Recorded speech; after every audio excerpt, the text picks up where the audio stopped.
Saudamos a todos os irmãos e amigos do portal Escola Bíblica Dominical, com a paz do Senhor Jesus. Estamos dando início à segunda pré-aula que compõe este quarto trimestre da revista CPAD para a classe dos juvenis.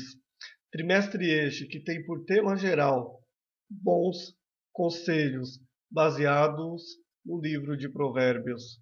Esta pré-aula tem como objetivo principal trazer subsídios, trazer informações para que de alguma maneira possa enriquecer na sua aula como professor e na sua aula como aluno. Sim, o aluno também tem que estar inteirado daquilo que vai ser ensinado no próximo domingo. Esta pré-aula, de maneira nenhuma, substitui a sua presença como professor nem a sua presença como aluno no próximo domingo na Escola Bíblica Dominical. A Escola Bíblica Dominical é a igreja reunida, evangelizando enquanto ensina e ensinando enquanto evangeliza, como diz o pastor Antônio Gilberto.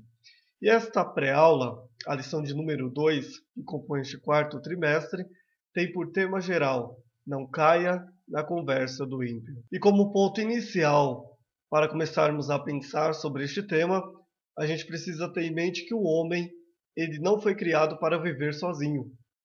Foi o que Deus disse lá em Gênesis capítulo 2 e verso 18. E disse o Senhor Deus: não é bom que o homem esteja só. O homem ele não foi criado para viver numa ilha deserta. O homem ele não foi criado para viver a par da sociedade. Não, o homem ele é um ser social. Ele foi criado para se relacionar com os outros seres humanos. O homem ele foi criado para aprender e ensinar em sociedade. Por isso é uma falácia aquela filosofia que diz que o evangelho inibe o cristão de viver em sociedade. Ou seja, pelo fato de eu ser cristão, eu tenho que me abster do mercado de trabalho. Eu não posso viver em sociedade. Eu tenho que viver isolado, porque eu sou cristão. Eu tenho que ficar separado. Essa filosofia, ela não tem amparo nenhum nas Escrituras. A iniciar quando nós olhamos a vida de Jesus, que é o ponto central do cristianismo. Jesus, ele foi um homem no seu ministério terreno que viveu em sociedade. Jesus, o seu primeiro milagre foi em uma festa de casamento. Está lá em João 2. Jesus foi convidado com seus discípulos e ele foi à festa de casamento em Caná da Galileia. Mas mais do que isso, Lucas vai nos relatar, lá no capítulo 15, versos 1 e 2, que publicanos e pecadores se aproximavam para ouvir Jesus. Está lá em Lucas capítulo 15, verso 1 e 2. E chegavam-se a ele todos os publicanos e pecadores para o ouvir. E os fariseus e os escribas murmuravam, dizendo: este recebe pecadores e come com eles. Ou seja, Jesus, ele era um ser social.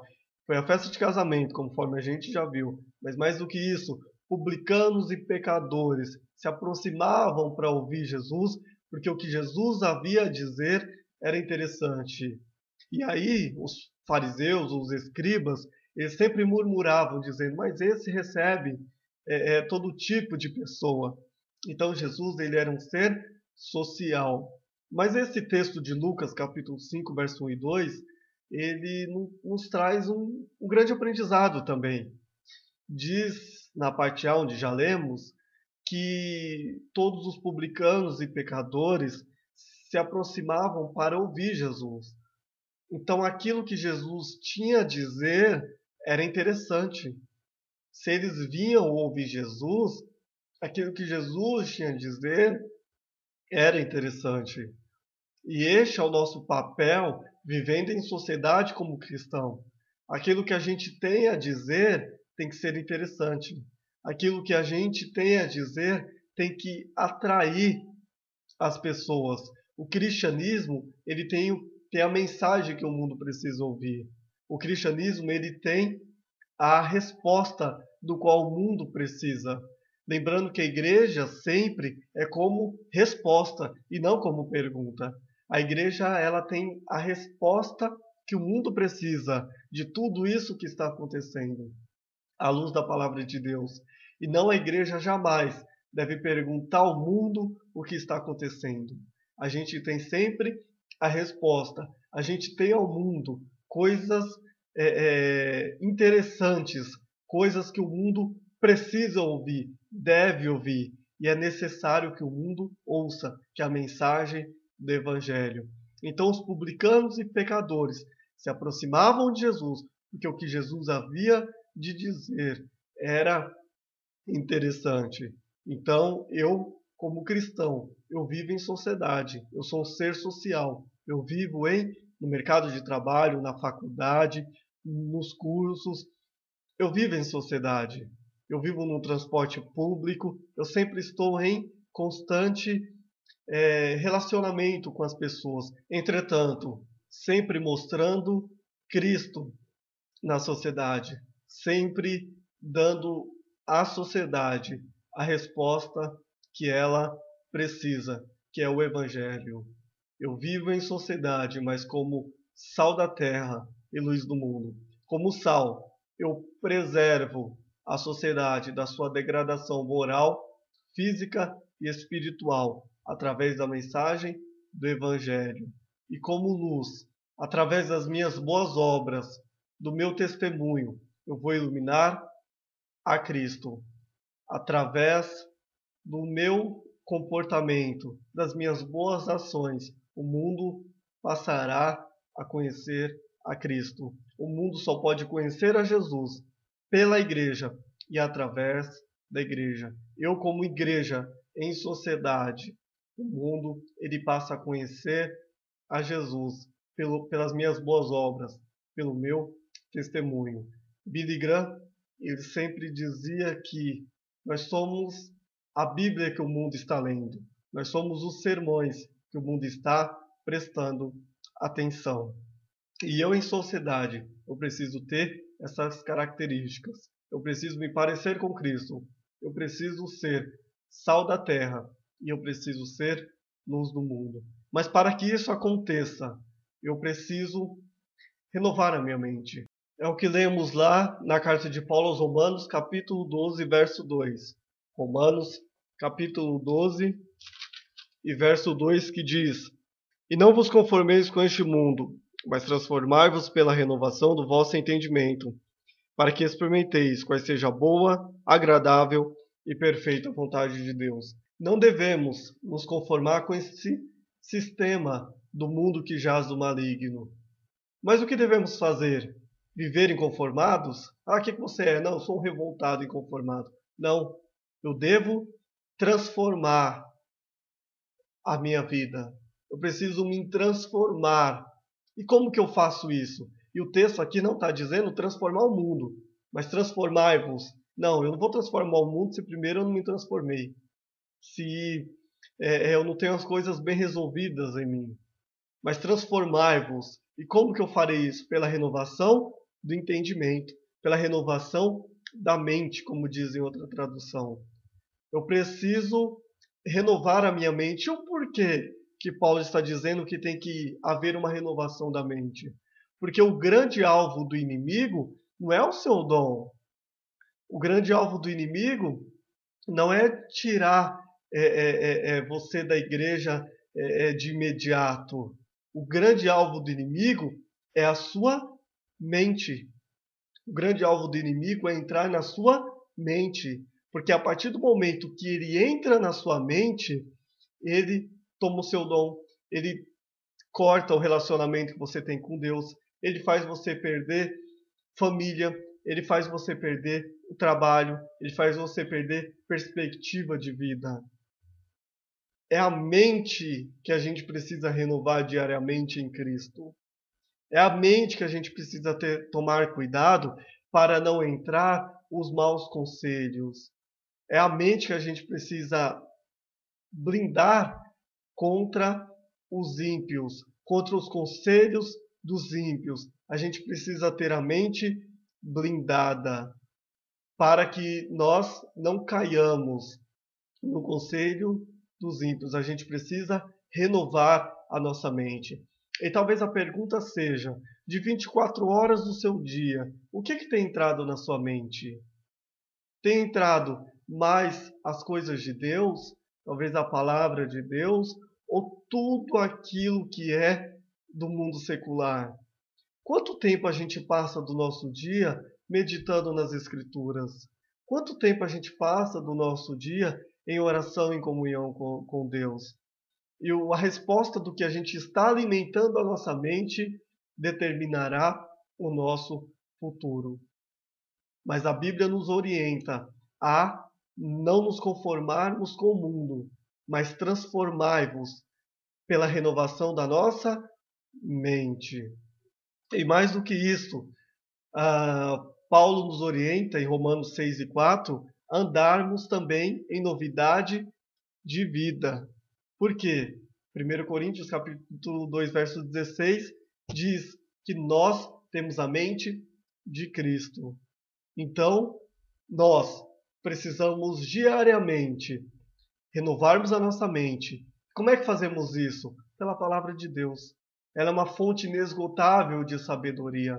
A cada dia as Escrituras têm algo a nos ensinar, têm algo a nos mostrar, a enxergarmos o mundo de uma melhor maneira, a mostrarmos Cristo ao mundo, a conhecer e conhecer e conhecer Deus a cada vez mais. E assim não haverá espaço para que a minha mente seja corrompida. Então eu devo, Romanos capítulo 12, verso 2, a renovar a minha mente para viver em sociedade. O pastor Augusto Nicodemos, ele diz uma frase que eu gosto muito. Essa frase é a seguinte: Jesus morreu para tirar o seu pecado e não a sua inteligência. Repito, Jesus morreu para tirar o seu pecado e não a sua inteligência.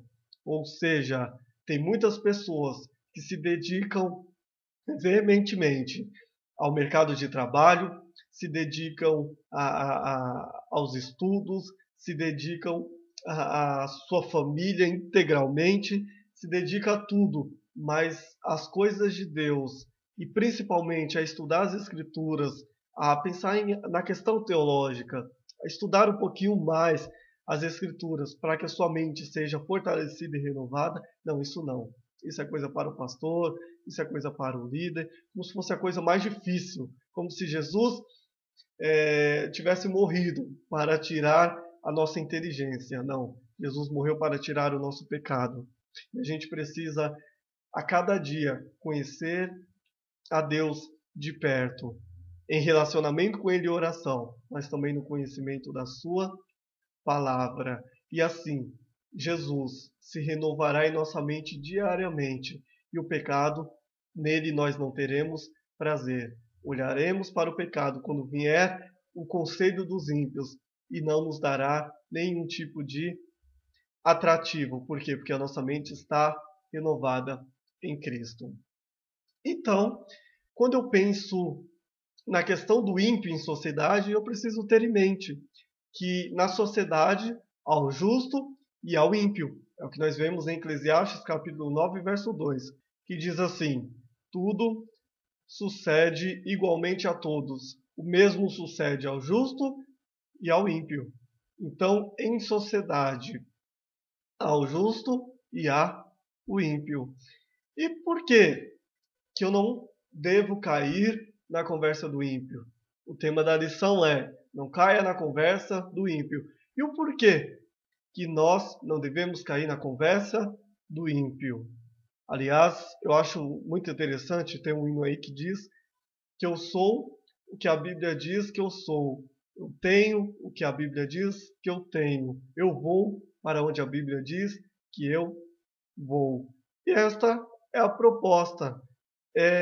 Primeiramente, eu preciso entender quem eu sou em Cristo.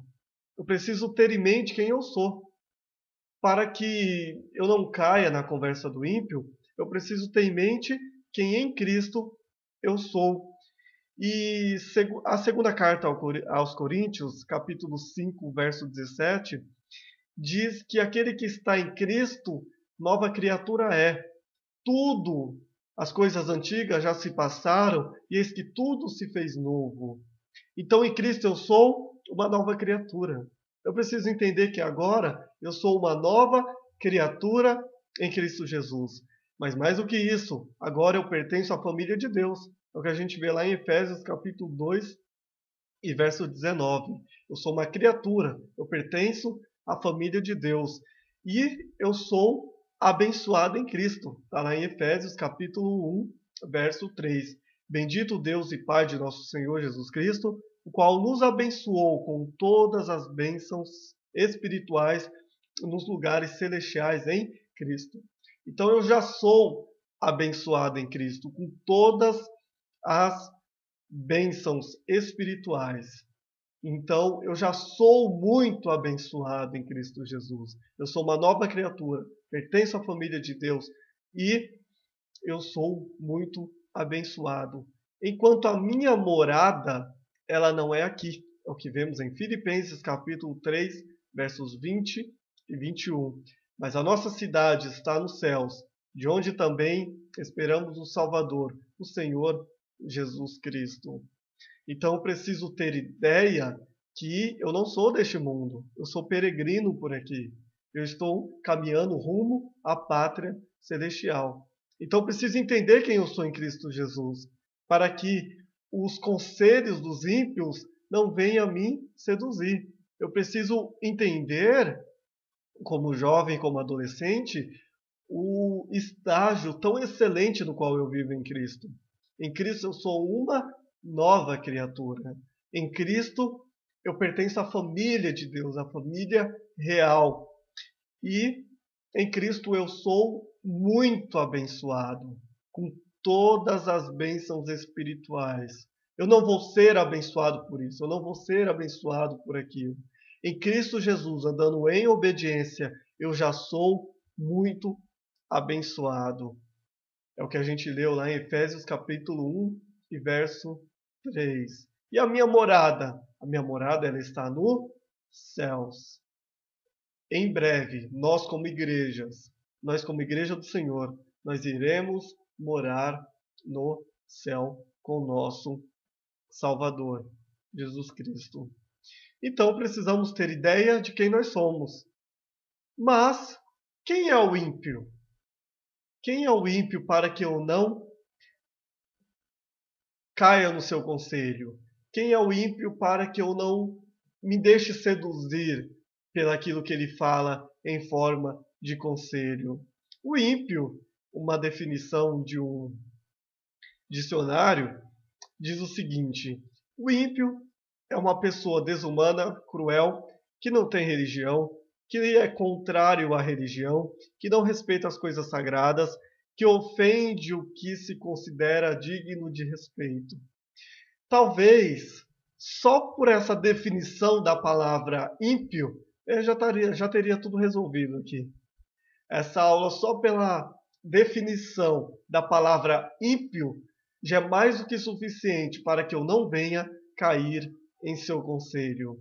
Só pensar, ou só de pensar na palavra ímpio, já é mais do que suficiente para que eu não dê ouvidos a esse tipo de pessoa.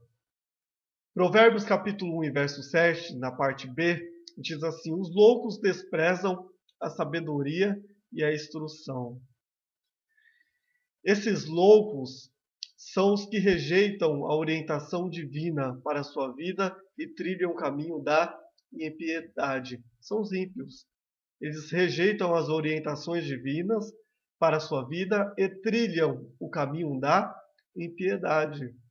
Mas mais do que isso, o ímpio ele é indiferente aos conselhos divinos e rejeita o temor do Senhor. E a gente viu na primeira aula que o temor ao Senhor, e esse temor não é ter medo, nós, frente a quem Deus é, honrá-lo e adorá-lo, frente à sua grandeza, ele é o princípio do conhecimento, ou seja, ele é o ponto central do conhecimento.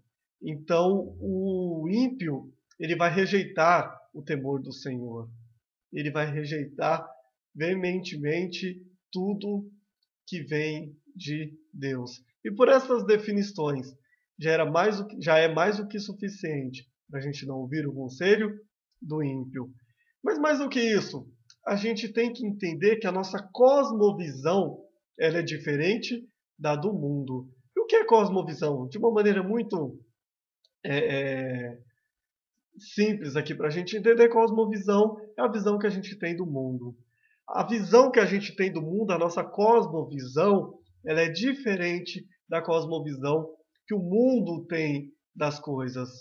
A lente pela qual nós enxergamos é Cristo. A cosmovisão cristã, ela tem como lente Cristo. Então, cristão, ele enxerga todas as coisas através da ótica de Cristo. Ou seja, ele vai enxergar o casamento através da ótica de Cristo. Ele vai enxergar o relacionamento dele em família através da ótica de Cristo, como Cristo nos ensinou, como as Escrituras nos apontam. Mas a cosmovisão do mundo, como o ímpio enxerga as coisas, é totalmente diferente. A gente acabou de ver que o ímpio ele rejeita o temor do Senhor. O ímpio não tem compromisso nenhum com as coisas de Deus e nem com a ótica de Cristo, que é essa que nós temos como cosmovisão cristã. Mas qual que é a cosmovisão do ímpio? Como que o ímpio enxerga o mundo? É só a gente fazer a leitura dos nossos dias. A cosmovisão do ímpio é só a gente fazer a leitura dos dias em que estamos vivendo. E os dias que estamos vivendo, há uma transição de cultura judaico-cristã para humanista ateísta. Nós estamos vivendo uma transição da cultura judaica cristã para humanista ateísta. Juntamente com esta transição, algumas questões vêm marcando os nossos dias. E uma delas é a privatização. A privatização diz que nós somos donos da nossa vida, que nós fazemos dela o que achamos que deve ser feito e nós não devemos ser julgados por isso. Esta cosmovisão do ímpio, ela não tem embasamento nenhum nas Escrituras. Eu não devo ter essa pretensão de achar que a vida é minha, eu faço dela o que quiser e está tudo resolvido. Não. A Bíblia me diz que a vida ela é um dom de Deus. Aliás, o maior exemplo que a vida ela não é minha e eu faço dela o que eu quiser é que eu não sei onde ela começa nem onde ela termina. Até hoje a ciência não conseguiu responder quando a vida começa. Quando o espírito e a alma entra no feto, por exemplo. Ninguém sabe disso, nunca vai saber. Porque a vida não é nossa, eu não tenho domínio da vida ao ponto de eu ter a pretensão de achar que ela é minha, eu faço dela o que eu quiser. E qual será o último dia da sua vida? Você consegue saber? Qual vai ser o último dia que você vai viver? Como você vai morrer? Não, você não sabe. Então a vida ela não é sua, ela é um dom de Deus. Mas tem uma outra característica que através dessa transição vem marcando o nosso tempo, que é o chamado hedonismo. É a busca do prazer pelo prazer. Ou seja, se te dá prazer, é porque está certo. Esta é a filosofia do hedonismo. Quanto mais te dá prazer, mais certo está. Isso também não tem embasamento e amparo nenhum nas Escrituras. Mas uma terceira característica que tem marcado o nosso tempo é o chamado pluralismo. É a afirmação de que há várias ideias, vários valores, várias crenças e que há muitas verdades e que não existe uma verdade absoluta. Tudo é relativo. O cristianismo diz que Jesus ele é o caminho, ele é a verdade e que ele é a vida. Que só há um caminho para a salvação do homem, que é através de Cristo. O pluralismo vai dizer que não depende, que há vários pontos de vista para isso daí, que não é necessariamente desse jeito. E o maior problema do pluralismo, de trazer várias ideias para a mesma verdade, tentar achar várias maneiras para o mesmo denominador comum, é a questão do relativismo. ou seja, não é relativo, depende. A Bíblia diz aí que Jesus ele é o caminho, a verdade e a vida, e só através de Jesus que você chega ao céu. Não, depende. Depende do ponto de vista. E a questão do relativismo tem trazido um grande problema para os nossos dias. Muitos têm colocado a Bíblia de maneira relativa. Muitos têm colocado, o maior exemplo disso é a questão da criação de Deus, como se o criacionismo não fosse mais verdade absoluta, e sim que Deus usou a evolução de Darwin para que houvesse a criação.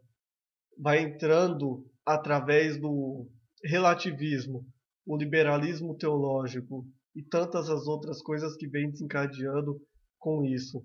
Muitos já olham para a Bíblia como algo relativo, algo que só pode ser interpretado naquilo que lhe convém. Entretanto, devemos tomar muito cuidado. A palavra de Deus, ela é o nosso manual de regra, fé e prática, e nela contém os absolutos de Deus. O pastor Hernandes Dias Lopes, quando foi definir essa questão do relativismo, tem um texto muito interessante, diz o seguinte: relativismo, uma mentira absoluta. A pós-modernidade está fundamentada sobre o tripé: pluralização, privatização e secularização. A ideia é a seguinte: no mundo plural, não pode haver verdade absoluta. Cada um tem a sua ideia, a sua crença, a sua religião e o seu Deus. Cada um escolhe aquilo que é verdade para si. Em outras palavras, não existe verdade absoluta. A verdade é relativa. Isso é lei do engano. O relativismo é uma mentira absoluta. O cristianismo crê, prega e defende a verdade absoluta. Jesus é a verdade. A palavra de Deus é a verdade. Verdade supracultural, verdade eterna. O relativismo filosófico ou doutrinário desemboca no relativismo moral. Nossa sociedade decadente é um retrato de como o engano do relativismo é nocivo. Então, o maior reflexo de tudo isso que está acontecendo é só a gente olhar para a sociedade. É só a gente olhar para o mundo em que a gente está vivendo e enfrentando. É um povo que está totalmente dominado pela privatização, pelo hedonismo, pela pluralização e acabam, de certa forma, recebendo neles mesmos a recompensa pelas suas ações. É o que nós vemos lá em Romanos capítulo 1. O que nós devemos tomar muito cuidado para que não caiamos no conselho dos ímpios é quando a proposta vem confundindo prazer com felicidade. E esta é a maior marca, aliás, do hedonismo, conforme a gente já viu. Quando o mundo, a cosmovisão ímpia, ela nos aponta prazer como felicidade. Aliás, o escritor, quando definiu isso, e muito bem, ele disse o seguinte: o pecado não pode trazer felicidade, mas prazer. E quando confundimos prazer com felicidade, estamos bem perto à sedução do inimigo. O pecado ele pode te trazer prazer, mas jamais te trará felicidade. O pecado pode te trazer um prazer momentâneo, mas jamais uma felicidade contínua e eterna. E essa é a grande jogada da cosmovisão ímpia, dos conselhos que lhe propõe a dar. É confundir prazer com felicidade. O pecado, ele pode nos trazer prazer, mas jamais o pecado te trará felicidade. Aliás, o outro teólogo ele diz o seguinte: o pecado é doce ao paladar, mas amargo ao estômago. Promete prazer e traz desgosto. Promete liberdade e escraviza. Promete vida, mas mata. Exatamente essa ideia. O pecado, o conselho do ímpio, ele jamais te trará felicidade. Ele pode te trazer um prazer, e esse prazer momentâneo. Entretanto, esse prazer momentâneo jamais será felicidade. E o conselho é: tome cuidado. Tome cuidado com a sedução. Tome cuidado com o conselho dos ímpios. Faça um panorama. Pergunte para a Bíblia aonde te levará este conselho que você está recebendo do ímpio. Pergunte para as Escrituras qual vai ser o fim de tudo isso. Pergunte para Deus em oração se você deve ouvir este conselho ou não.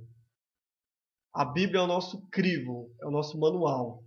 E através dela, com certeza, o conselho do ímpio ele será sempre reprovado.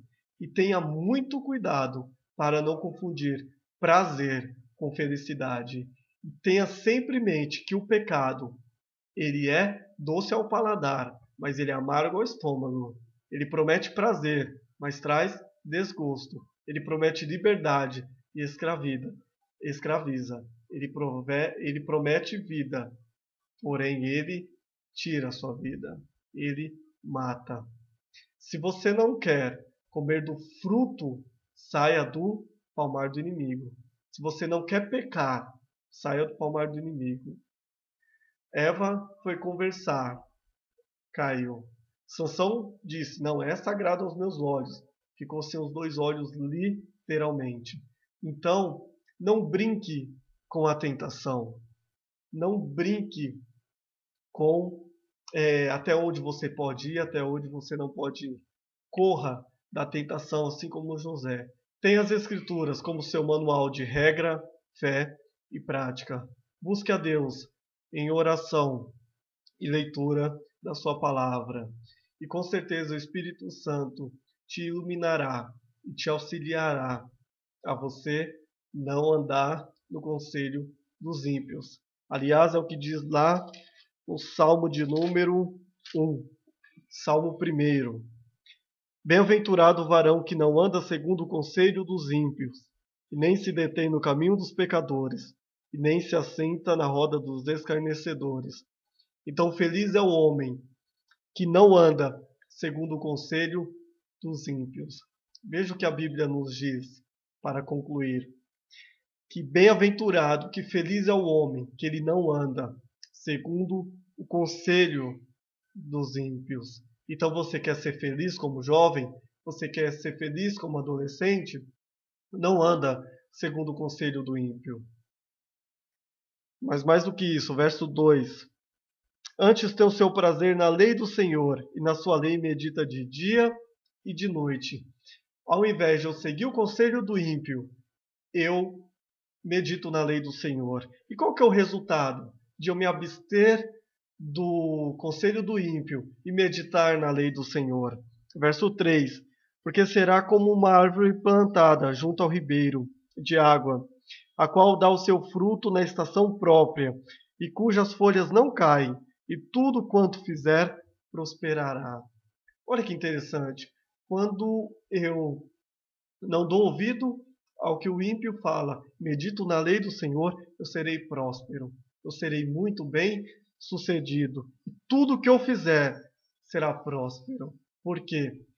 Porque o segredo da bênção de Deus na vida do homem está na obediência. Mas e o ímpio? É o que nos responde o verso 4. Não são assim os ímpios, mas são como a moinha que o vento espalha. Pelo que os ímpios não subsistirão no juízo, nem os pecadores na congregação dos justos. Olha que interessante. No dia do juízo, aí é onde mostra-se a verdadeira face do ímpio. Ele não vai subsistir.